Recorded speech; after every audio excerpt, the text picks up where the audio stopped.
I went camping with my daughter in our living room, but woke up somewhere else entirely. By someone who is becoming very quickly my favorite author, Hyper Obscura. We had been talking about it for weeks. Camping. Well, my daughter had. I should say personally, I was kind of on the fence about the whole thing. I'm not really an outdoorsy kind of guy, to put it mildly. If you were to ask me if I have ever pitched a tent, I would probably just slap my thigh and giggle uncontrollably. Moving into a new house is a pretty strenuous task in and of itself, but add starting a new job, a new life, and all that into the mix, and you end up with one adult who doesn't know how to calm down, relax, or even just spend time with his daughter. So that's where the idea of camping originated. I promised her we'd go once we were all settled in, and she made damn sure to hold me to it, reminding me of it at least 5 times a day. Melissa was a hurricane, always up to something. Some would call her a handful, but that would be nothing short of a gross understatement. But she was also sweet, dedicated, focused, and really imaginative. That's why it was so easy to forget sometimes that I was the adult. She would mostly just take care of and entertain herself. But camping definitely required at least one adult. That's what I read somewhere anyway. And I was planning on going through with it, I swear. But alas, I can't control the weather. It started early Thursday afternoon, pouring rain and strong winds. She, were planning on heading out Saturday morning. But when we woke up, it had gotten even worse. Now, I'm no weatherman, but the weatherman on the local news is a weatherman. Thus, I was inclined to believe him when he claimed that we were dealing with a storm. Melissa was just devastated, of course. She had really been looking forward to it, picking out possible locations for our campsite, reading up on the flora and fauna of the area, learning what animals that we could encounter. When I told her there was no way we could go camping, not in the storm, she broke down crying. I don't think she was mad at me, but it still broke my heart. So that's when I proposed we could just set up camp right there, right in our living room. At first, she found the idea pretty stupid. How could that be any fun? No animals, no fishing, no searching for remedial herbs, no nothing. But she did slowly come around to the idea. We could turn off the lights, sleep in a tent, read scary stories, pig out on junk food. We could pretend we were campers lost in a storm, and that something terrible lurked just outside of our tent. So we pitched the tent, right there between the couch and the TV, laid out the sleeping bags, and emptied the cabinets and cupboards for all things sweet. Killed the lights and crawled into our cozy little campsite universe. She brought her favorite book, Little Pumpkin and the Cold Bones by Manon Lysett. While I was pretty looking forward to reading this book I found hidden under a loose floorboard in the attic, The Electric Boner, by some guy named Nathaniel Lewis. The pages were kinda sticky, but hey, what can you do? We snuggled up in our sleeping bags and had, well, a great time. Listening to the creepy creaking of the old house, the ghostly banshee-like sounds of the wind, eating snacks, and telling each other scary stories. Hers scared the hell out of me, just let me be honest about that. She first read from her book, and then I read from my book. Not a good idea. And it was just, I don't know, wonderful. She fell asleep pretty late, face down in her book and popcorn. I guess I followed not too long after that. I think it was the cold that woke me up. That's the first thing I remember anyway, being absolutely freezing cold. Way below zero, crippling cold. I was shivering and chomping my teeth uncontrollably. The sleeping bag was barely warm enough to keep me from going hypothermic. What the hell was going on? It was dark. Way too dark. Sure, we had switched off almost all of the lights, but I was sure I left at least a couple on. Had the power gone out?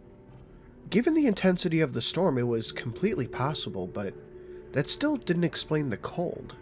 I sat up clumsily, still constrained by the rather tight-fitting sleeping bag.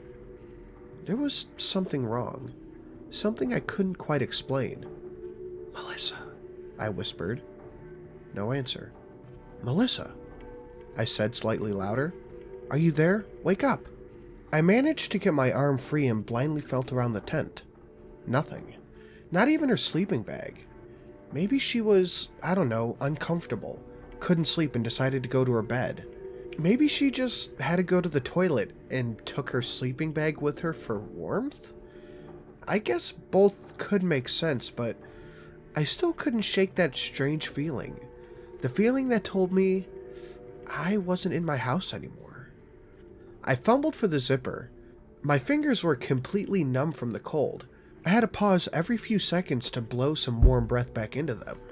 When I finally found it, without thinking, I just yanked it open, not considering what I could possibly be facing on the other side. Snow. No wonder it was so dark. The tent was completely covered in snow. I managed to crawl out awkwardly, a growing sense of dread slowly revealing itself as I started to realize just how far from my house I had to be. I stumbled onto my feet, looking around at my newfound location dumbfoundedly. It was amazing, unreal, and fucking terrifying. It was dark, but not too dark. Dusky or dim, I guess you could say. The full moon had a clear sky above, illuminated just about everything.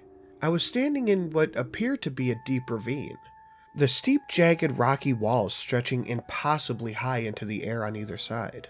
The ground was covered in about 2 feet of snow, and I could see the slope curving even deeper ahead.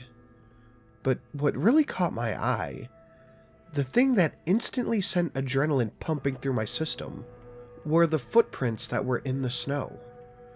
They were leading further down the slope, 2 distinct footprints, but only one were boot prints, obviously an adult, a male probably just by judging by the size. The other was a naked footprint, that of a child. Melissa.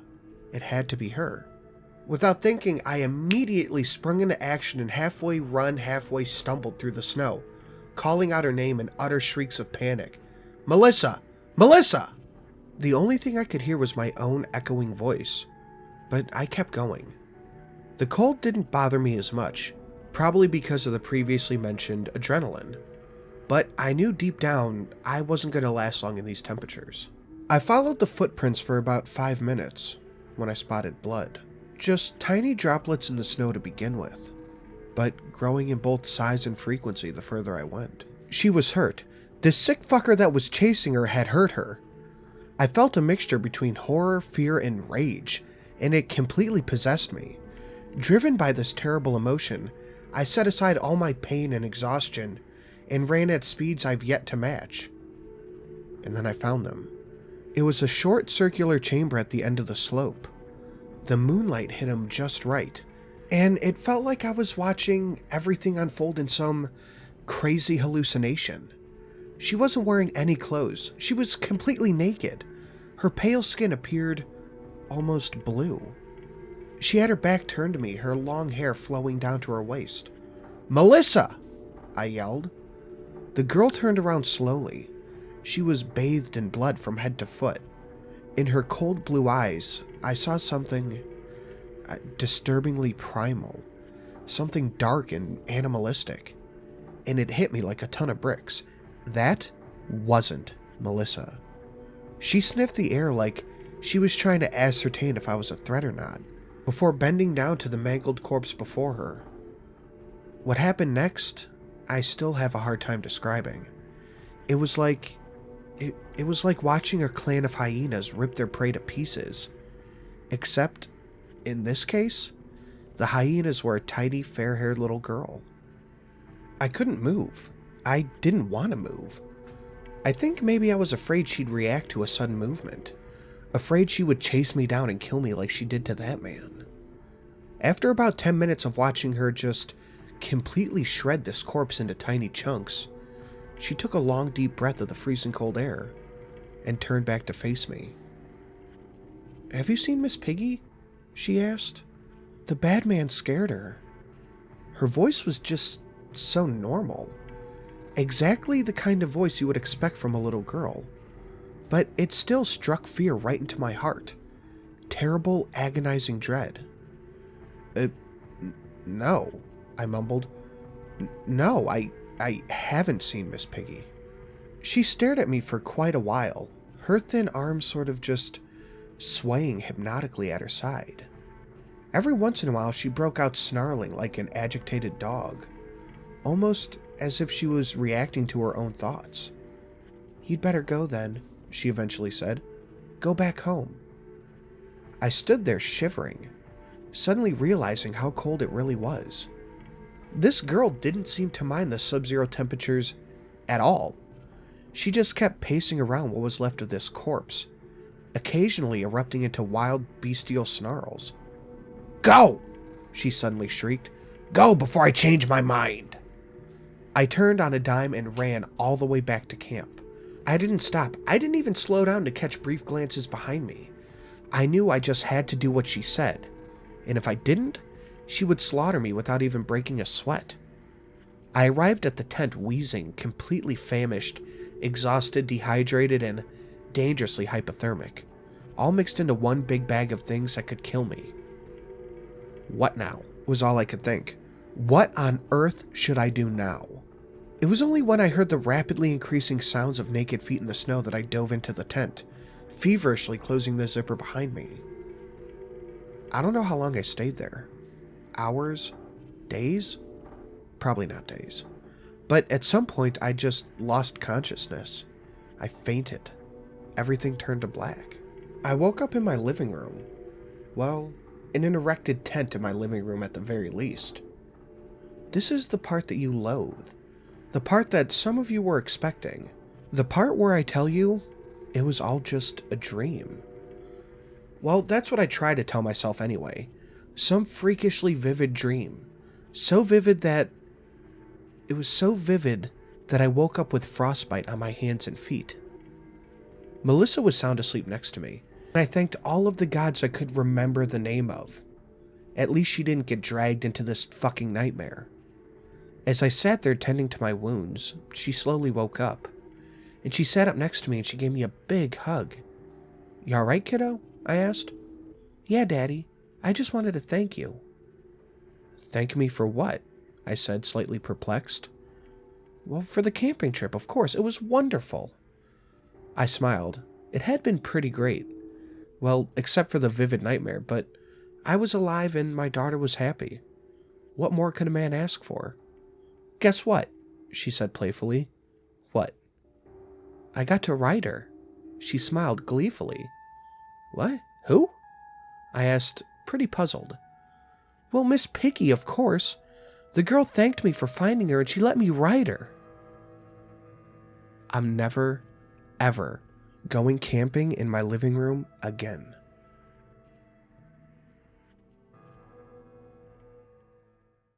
Guys, I'm working on a little bit of a project, so if you'll take to Twitter and send me your favorite 5 minutes or less creepypasta, you'll most likely see it pop up in a compilation I'm putting together. Hope to hear from you soon. Thank you.